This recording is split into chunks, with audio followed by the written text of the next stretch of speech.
Harvesting was a spectacular sight when combines were pulled by teams of up to 33 horses or mules. The harvest scene before you is representative of the Columbia Plateau Blue Mountain area, beginning approximately in 1900 and phased out during the 1930s.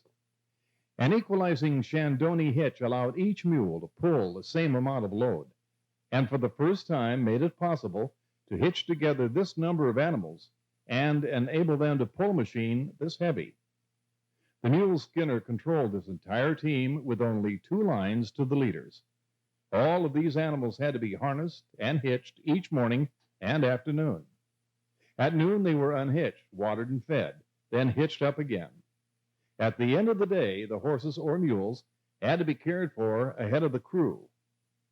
Around 1900, the local wheat harvesting was done with a push header and a stationary separator powered by a steam engine. The Harris Combine in this exhibit was first known as a combined harvester because it replaced these major components of the stationary harvesting. It also made it possible to harvest with a crew of 8 to 10 men instead of as many as 35, which were previously needed. This combine originally had a motor on top to run the separator mechanism and was later modified with the motor moved at the front. A lever on either side was operated by hand and kept the machine level on the hillside. It took 5 men to operate the combine. The driver, or mule skinner as he was often called, controlled the animals. The machine man kept the combine running and handled the levers that kept the machine level. The header puncher lowered and raised the header so that only the heads and a short bit of straw were cut from the tall stems of the early varieties of grain.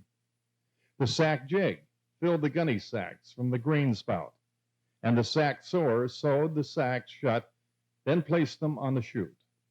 5 sacks at a time were released from the chute onto the stubble, and later were picked up and hauled to the warehouse on wagons such as the ones you see before you. This Walla area varied greatly in topography and rainfall. So, of course, the yields and the amount of grain harvested in a day also varied greatly. The areas with sufficient rainfall might yield as much as 40 or more bushels per acre, but the drier areas and the hilltops might only harvest 15 or 20 bushels per acre. Each machine probably harvested around 30 acres per day, and on larger farms, 2 or 3 combines might work, sometimes making a total of more than 100 horses or mules in the field at one time. A spectacular period in the history of wheat harvesting.